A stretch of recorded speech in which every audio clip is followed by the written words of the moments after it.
Hey, hey, friends. Hey, hey, friends. Happy Thursday.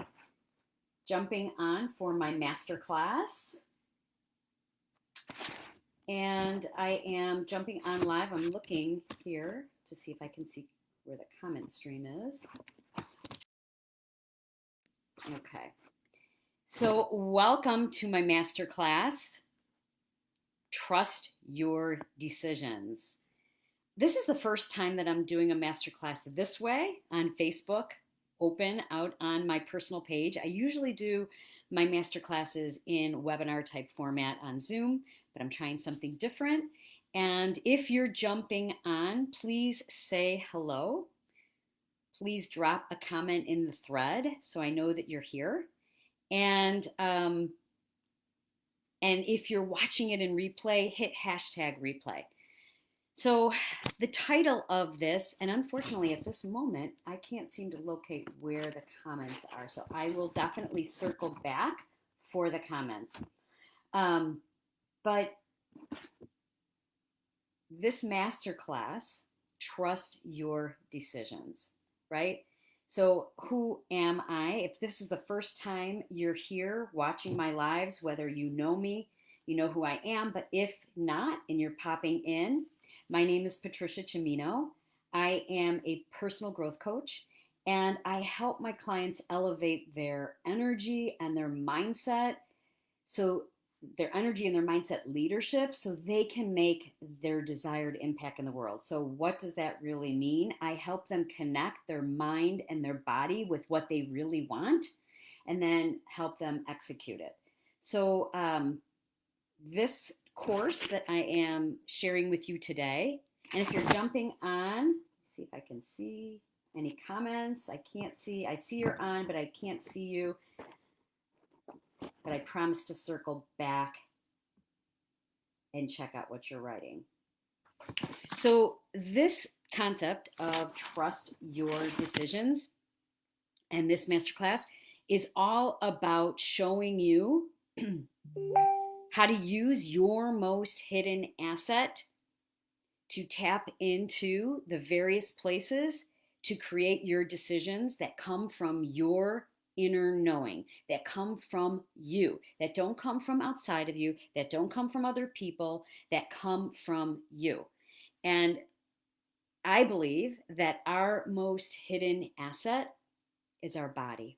Our body is always talking to us. It's always telling us what feels good and what doesn't feel good. It's always telling us what love feels like. We feel it.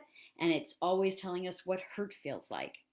It's also always telling us what we like and what we don't like. So our body is such a great barometer. But the problem is that we ignore our body. I have been coaching on this for a while, and I know even in my own life, there were instances where I didn't pay attention to those intuitive hits. But through this process of learning where this information was coming in and tuning into it, it helped me get more clear on my decisions and how to make them quicker and make decisions that I really like and stand by. So today I want to share with you this whole concept. And some of you may be familiar with Martha Beck, who is a famous life coach, and she calls our body the body compass. So I call it our GPS system, right? Because our body is always giving us hints and clues. And so I want to start off with sharing with you just a story, my story actually. And when I was just shy of my 43rd birthday, I delivered my third son, Anthony, into the world. And Anthony was everything that we had wanted and hoped and planned for. But what happened after Anthony was born was something that I never would have expected. What happened after he was born was that I ended up experiencing the worst case of postpartum depression that I had ever had. And it lasted for quite a while, and it went pretty dark. And if you saw me from the outside, you probably wouldn't have thought anything was wrong. But on the inside, I was a complete mess. And my husband grew pretty concerned. And At one point, he came up with a plan that he thought would help me just take me out of my environment and tag along with him on a business trip where I could just reconnect with myself. So I was all for that. But what ended up happening on that trip was that I didn't realize that that trip was then going to change the trajectory of my life, because that trip was going to be the confirmation that I needed, that I was put here to make a positive impact. And that that positive impact would then go on to fuel a yearning that I had had for a long time. And that yearning was to be an entrepreneur. So, what happened on that trip was that I came up pretty close and personal with poverty. Poverty like I had never ever experienced it before. I had witnessed kids coming to a food bank to eat every single day, barefoot, dirty clothes, an empty belly, and they were coming to this food bank to eat for their only meal of the day. And when I saw that, my heart just like leapt out. It just was like, oh my God, I've got to do something. Like, these kids are coming here for their only meal of the day. The only thing that I could think of, and I was watching them coming from like homes that were built on cinder blocks with tin roofs and sheets in front of the door. And I knew that like my kids, I was like, oh my gosh, like my kids are back home in a warm, clean bed with a full belly and a fully stocked refrigerator. Like this calling in my heart, like I had to do something. I didn't know what something was. I just felt that pull, right? And on my way home, on the plane, I came up with an idea. And then when I got home, I contacted everybody I knew, family, friends, people in my network, people in my community, and I shared with them what my experience was. And we came up with an idea, and we generated quite a bit of money to take back down to these kids. And so I got myself back on a plane, heading back down to South America with thousands and thousands of US dollars in a money belt underneath my clothes. This was going back a few years. And I wanted to bring that money there myself so that I could spend it on those kids. I didn't want to just send it to an organization. So when I got down there, the very first thing that I was going to do was get to Citibank and exchange this money, right? So Citibank was only supposed to be 2 or 3 blocks away. I did not have a cell phone with me. And on my way to Citibank, I got completely lost. I got lost in a city of 3 million people. I could not remember which way to go. My head started swirling. I didn't know where I was. I didn't speak the language. And I didn't know what to do. And I found a park bench. I sat down on a park bench. And the minute I sat down on the park bench, like the floodgates of tears just started coming out. And I was on that park bench for I think like 20 minutes, but 20 minutes felt like 20 hours. And at one point I couldn't do anything but just like close my eyes. And in that moment I just closed my eyes. I started to breathe. And calm myself down. And then I started to remember why I was there. I started to remember my purpose. And I, in that moment, got up off that park bench, tapped a stranger on the shoulder, and with a lot of different hand gestures, I found my way to Citibank.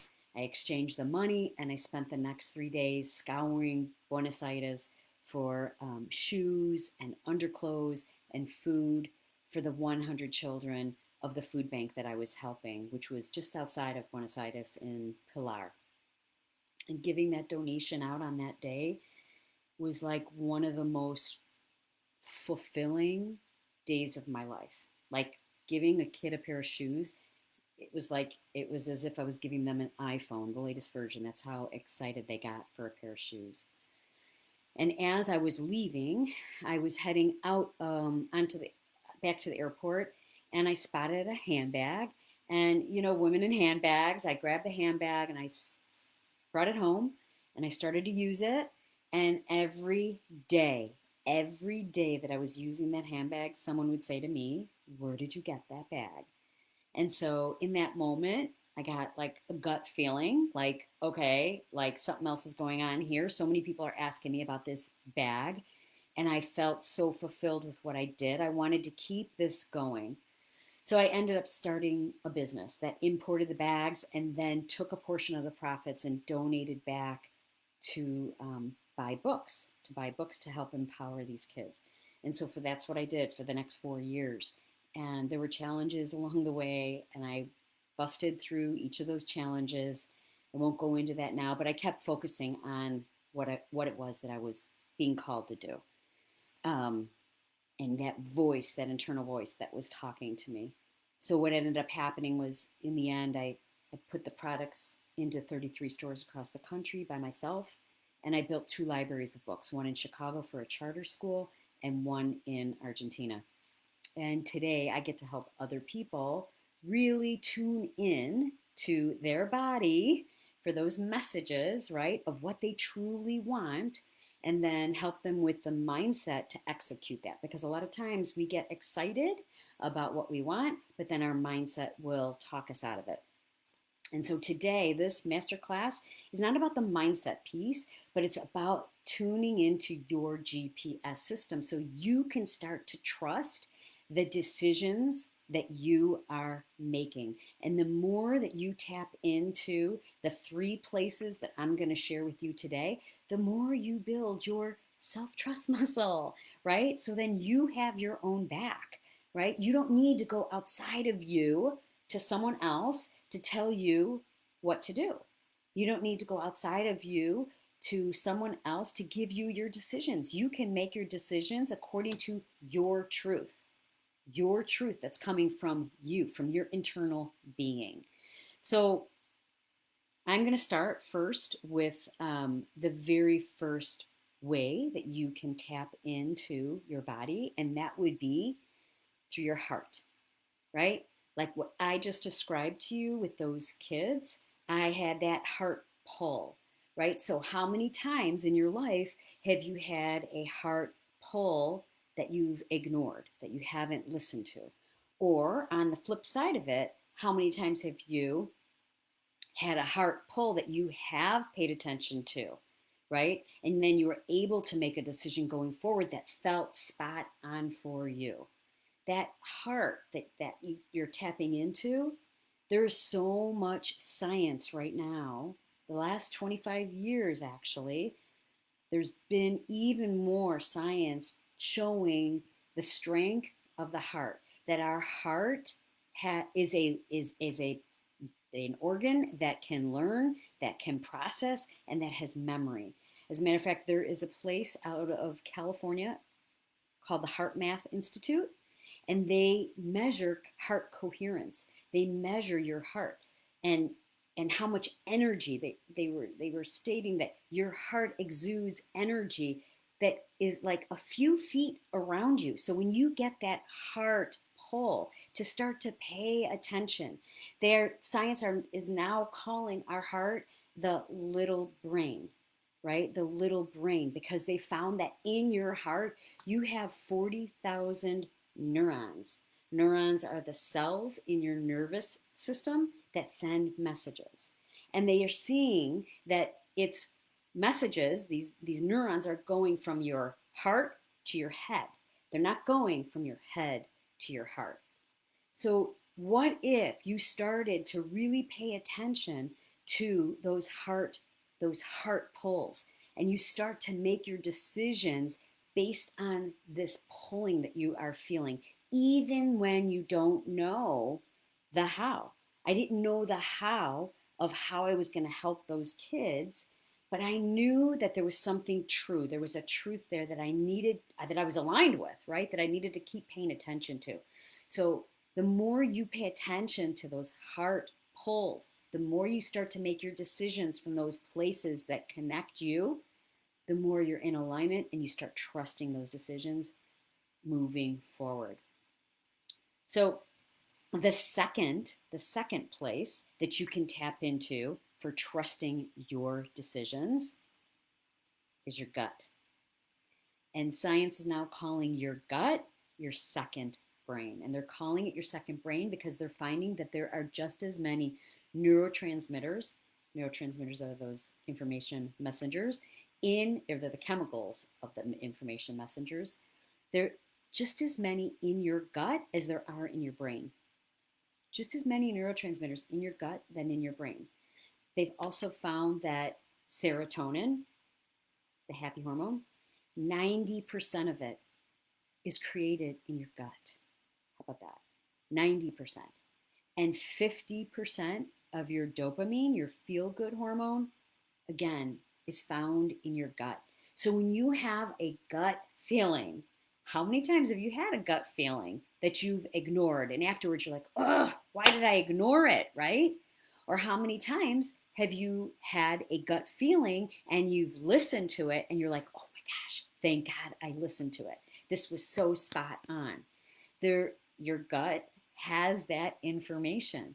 So next time you get that gut feeling, even again, if you don't have an explanation for it, trusting that message coming from your gut could be super powerful on helping you make a decision. So whether you're making a decision for your career, maybe for your relationships, maybe it's a financial purchase, like trusting your gut for what it is trying to tell you could be very powerful in your decision-making process. Then the third area to start to tap into is your inner voice. Now, if you've been following me for a while, this year, I've been doing a big deep dive into inner voice. I actually got trained to be an inner voice facilitator where I help clients really shut the brain down, like put it in a little nest, and go into the body to listen to what it is saying. Like, that whisper that you get, that whisper that's always kind of calling to you. It's not super loud initially sometimes, and it's always whispering to you. How many times have you tried to make sense of it with your logical brain? And when we try to make some sense of an internal voice that's coming with our logical brain, lots of times we can't. We can't make sense of it, right? And so then we don't trust it. But listening to that inner voice that's always speaking to you, and how you can start to trust that inner voice is that it's always speaking compassionately to you. It's always speaking with kindness. It's always speaking with love. It has your back. And I know a lot of clients will say to me, oh my gosh, but how do I know the difference between that voice and this voice up here that's filled with a lot of fear and doubt? That, my friends, is not your inner voice, right? That is your ego. That's your ego coming from your brain. And listen, our brain is a wonderful organ, right? It's a great machine, but our brain doesn't feel. It's our body that feels. And I'm starting to finally see, hi, Julie saying it is being interrupted. Yes. My broadcast? Oh no. Okay, I'm going to keep plowing along. I hope I'm clear. My signal says I'm fine on this end. So that inner voice, when you hear that inner voice and it's sabotaging you in that moment, that's like a warning sign. Like, this is not your inner voice of your inner being. That's coming from up here, coming from your ego. And in that moment, making a decision from that is not going to serve you. It's not going to be in alignment with what it is your body is telling you, right? So really starting to pay attention. And again, sometimes that inner voice, there's no rhyme or reason to it. Sometimes it says something and you're kind of like, what? But then the more you pay attention to it and the more you follow the guidance of it, I promise you, it's going to lead you. It's going to keep leading you to exactly what you want. This is going to try to make logic sense of it, and it won't, and it'll want you to abandon it. But the more you tap into listening to it and then trusting it, and how can you do that? You can do it with little itty bitty baby steps, right? You can do it with little things, like just tuning in and listening to some little messages that might come through. Like maybe it's just when you're driving, like asking yourself, which way should you turn? And then listening to what it says from here versus up here. and following that and seeing where it leads you. Who knows, you might find an unexpected surprise on that route, right? So starting small with small little things. So when I shared with you my story about my pregnancy and what I had experienced after it, but here's a really interesting little story before my pregnancy. Before Anthony was born, I have two older boys who at the time were 8 and 4. They were 8 and 4, and I was driving in the car with my husband, and I turned around and I looked at my kids, and a little voice came over and said, "There's someone missing." I kid you not. They said to me, "There's someone missing." And in that moment, I was like, wow, okay, there's someone missing. And I started to pay attention to that. And lo and behold, Anthony came almost a year later. So he's been one of my best gifts, right? One of my best gifts. So taking a look at those three areas, I'm going to see, is this still being interrupted?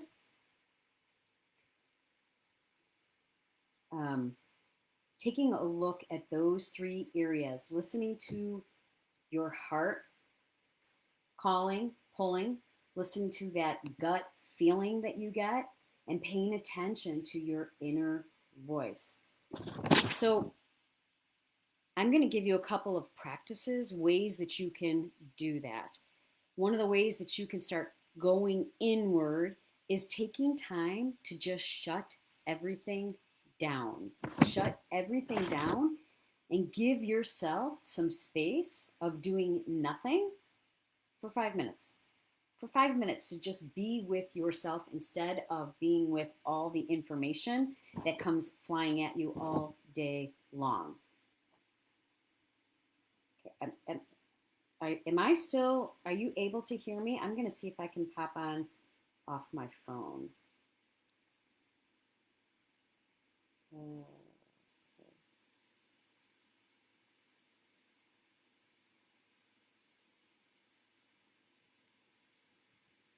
Okay, let's see if this is better. Let's see if this is better. If you can tell me if this is better, that would be great. So, a couple of the ways that you can practice tapping into these places within you are the first thing is to create space to turn everything off and be with yourself. And in those moments, just be with yourself and be with your breath.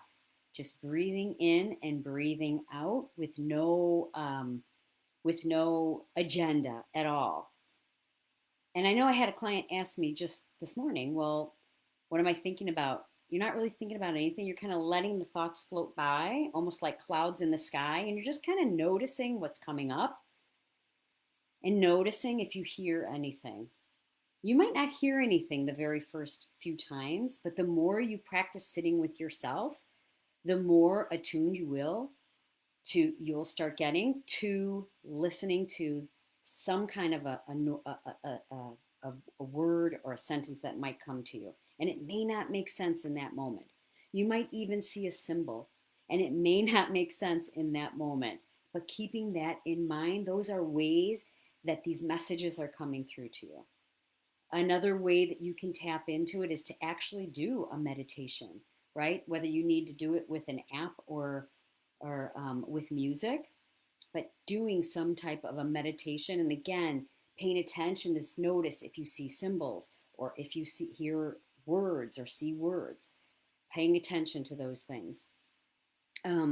One other way that you can tap into your body for these answers is to journal. Now, I'm not talking about coming to your journal and doing like putting all your thoughts down on paper. I'm not talking about that. I'm talking about coming to your journal with no agenda, picking up your pen and just allowing yourself to write whatever is free flowing. Sometimes they call this stream of conscious, like just write down things that are coming through your brain that you're thinking about in that moment. And you might be surprised at what you see you're writing out. And when I do that, I like to really slow myself down. Like I'll notice my handwriting will be really like chicken scratch, but the more I slow my brain down, the more my handwriting gets better and the words look legible. And I'm writing stuff that's coming from a place that it feels almost like outside of me. I know that sounds really out there, but it's really not, right? If you sit down and you do this, you'll know exactly what I'm talking about. And through those journal writings, you will get some answers and you will get answers to some decisions that are coming through that are, again, speaking to your truth. Another way that you can tap into your these practices or to your body is going on a walking meditation. I love going on a walking meditation. So when you're outside going on a walk, right, in your neighborhood or wherever you're at, you're tuning in to all five of your senses. So you know, focus on one sense at a time. So maybe your vision, you're just noticing what you're seeing all around you. You're taking it all in. You're noticing the colors of the leaves. You're noticing the grass. You're noticing the cars driving down the street. You're noticing the homes. You're noticing the buildings. You're noticing the birds. You're noticing the airplane. You're bringing yourself into that moment of your vision. Then taking your mind off of your eyesight, tuning into your ears. What are you hearing in that moment? Are you hearing the horns on the cars? Are you hearing sirens? Are you hearing an airplane go by? Are you hearing birds chirping? Are you hearing conversations of kids playing in their yard? Tapping into what you're hearing. Then the third is tapping into touch, right? When I used to do this and go walking, I would actually physically grab like a leaf off of a tree and just have it in my hands and rub it and just be in that moment of feeling the texture. You don't even need to grab a leaf. You can feel the texture between your thumb and your forefingers and just rub your fingers together as you're walking, right? Feeling the pavement underneath your feet, feeling your clothes on you, feeling your breath coming out onto your face. And then taste. What are you tasting in your mouth? Was it your lunch that you just had or the cup of coffee you just had? Like really noticing the flavors or the things that are happening in your mouth. And then smell. What are you smelling in that moment? If you did pass by some flowers, are you smelling the flowers? Are you smelling the bakery down the street with the fresh baked bread? Are you smelling the exhaust from a car that just came by? Like noticing every single one of your senses, spending time, 1 minute in each of those. But what the reason why I suggest that is because after you're done with the walk, you will have so much calm and clarity that hear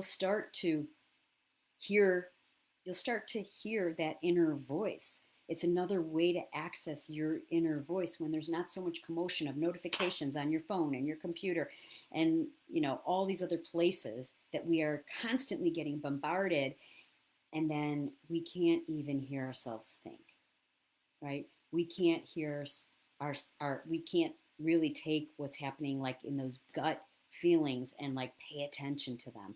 We don't have the capacity to pay attention to the heart pulling and what's pulling us when we are being torn with all of this external noise. So the bottom line is like shutting all that down and going inward so we can tap into those places that are always giving us messages. Always, always. And we can start to make our decisions based on what we're feeling, how we're feeling internally, because that's where our truth lies.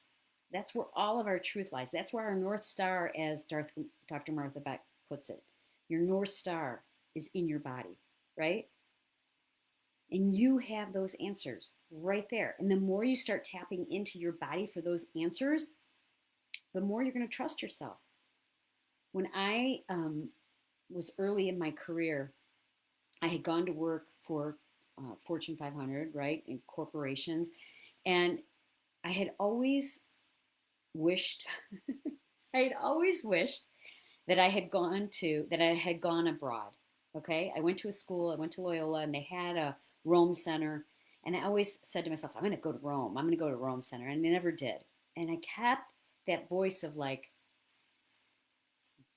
actually a voice of regret is what it was, right? I kept thinking about that.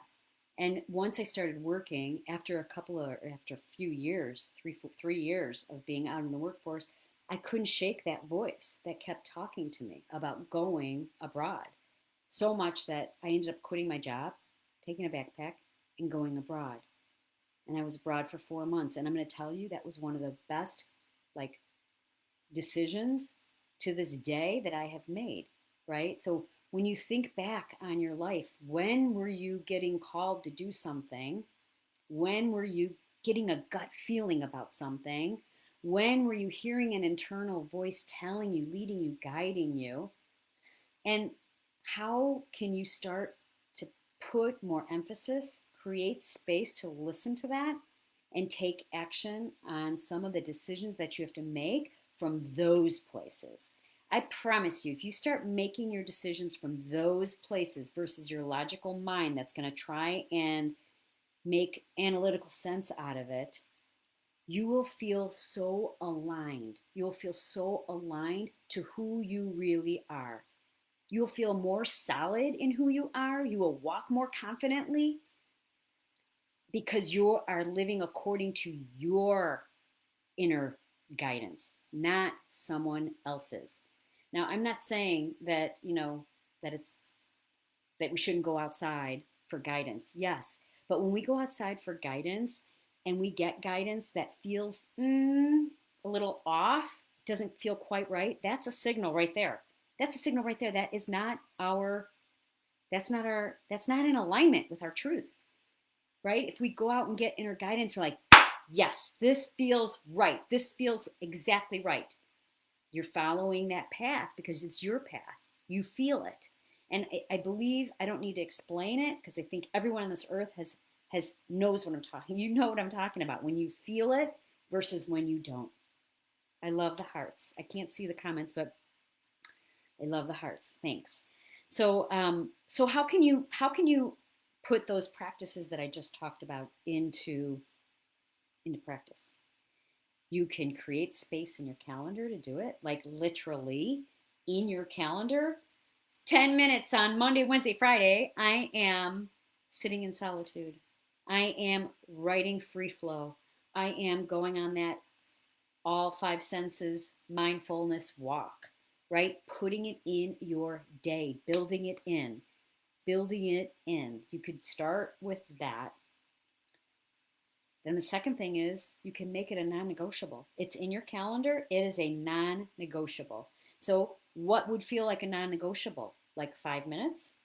Put 5 minutes. What would feel like a non-negotiable? 2 minutes? Like put what would feel good to you. Don't put a number in there that is so big that you end up not doing it, right? Because you're overwhelmed with, I got to do this for 20 minutes. No, put it in so that you can make it like a non-negotiable, no-brainer. This is like 2 minutes of my time. I'm going to commit to doing it. And then be consistent. Follow through. Like do what you said you're going to do in your calendar. But once you start spending time with yourself, you start building that self-trust muscle, your decisions will become easier and they'll happen quicker. They'll happen much quicker because you're trusting your inner guide. You're trusting yourself. You're not trusting someone else. You're trusting yourself. So like I said, start with small things. Like it's kind of funny. I was driving a couple weeks ago. I had done a yoga class and it was on a Saturday morning. And when I came out of the studio, I was in the next town over that I'm not so familiar with. But when I was coming out of the studio, I was like, I would love to find a little bakery. I had a total sweet tooth, right? I would love to find a little bakery and just pick up a bunch of like really yummy tasting little treats that I could bring back home, like croissants and like just that, like, you know what I'm talking about. Those sweet treats that you could like bring home to your family and just sit down on a Saturday morning, have some coffee and some sweet treats. And I didn't know that town very well. And as I was driving through the town, there was just something that that came, a little voice that said, turn right. And I couldn't really figure it out in that moment, turn right, okay. And at one point, when it said turn right, my head, my brain, my logical brain, saw turning right was going into a strip mall. I was like, turn right? Why am I going to go into the strip mall for? But I heard that again, turn right. I kid you not, swear to God, kid you not. I turned right, and here's the strip mall, right? I'm coming in, smack at the end of the street of where I came in, the parking lot, just going forward, was, I kid you not, a French bakery. A French bakery. I had to take a picture of it. I can even put a picture of it down below. I had to take a picture of it and send it to my son because I was like, oh my God, you're just not going to believe this. You're not going to believe this. But Jackie, thanks for the hearts. Is that crazy? But that's starting small, right? Listening to that small little whisper and following through and seeing what happens. Like that to me was like, oh my gosh, like, wow. And so if you start doing that, start to log it. Start to log it in a journal.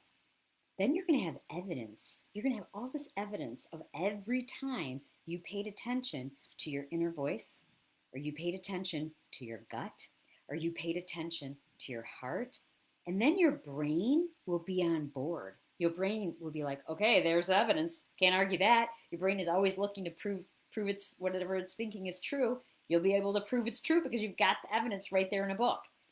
I've started to do that, and it's just nuts. And when you do that, then you start making these decisions again from that trusting place, from those places within you, even if they don't make sense in that moment. Even if they don't make sense in that moment. So that is what I wanted to share with you guys today. I'm sorry if the video has been in and out. Hopefully the recording will not be, because I've got this also here on the phone. But as I bring this to a close, I don't see any questions, but put questions in the comments below, and I will circle back around and I will definitely answer them for you. And before I leave, I want to share with you that I am doing my first ever mini course. My first ever mini course, and it's called In Her Power. And I'm going to be talking about this, what I just talked about right here. I'm going to be talking about mindset. I'm going to be talking about vision and values. And I'm going to be talking about your future. And I'm combining it all together in a private Facebook community. It's going to be over the span of 2 weeks. I'm going to be coming on and doing live trainings. And in between each of the trainings, there's going to be little homework where you can actually implement what I'm teaching, integrate it, because if you don't practice it, it just becomes like intellectual property, right? It just becomes like something you're learning, but not embodying. And when you start embodying what you are learning, that's where the change is, right? We can learn something, but when we embody it, we live it, right? So if you want to start living your decisions and trusting yourself and trusting, the direction and the path that you're taking and leading yourself to that purposeful, driven life, that's the thing I love to help my people with, like living that purpose-driven life. So many of us feel like we are not living our purpose, or we're not living our potential, right? And I love to help people uncover that so they can see it and guide them to launch into making it happen, manifesting it. Okay, so I'll put the details of that down below. The course, again, is going to run for 2 weeks. I'll put all of that down below and a link to register for that. And I'm just grateful that you all stuck with me here. I hope that you found some value in this class. Like I said, it was the first time I've done this on my Facebook page. So if you're watching it in replay, please hit #replay. If after you've watched it, you've got some questions or some things that have come up for you, send me a message or put it in the thread below, and I will be sure to answer your questions. and be here to help you process through this. Okay, my friends, thank you for being here. Thanks, Jackie. Thanks for being here. And I can't see anybody else's. I think Julie was here a little earlier and Bobby. So thank you for jumping on. And oh, and Michelle was on. Awesome. Thank you guys. Oh, and Kyla was on. Oh my gosh, now I'm seeing all of them, but you guys might have lost me throughout this. Thank you so much. I look forward to seeing you all again soon. Make it a great one, everyone.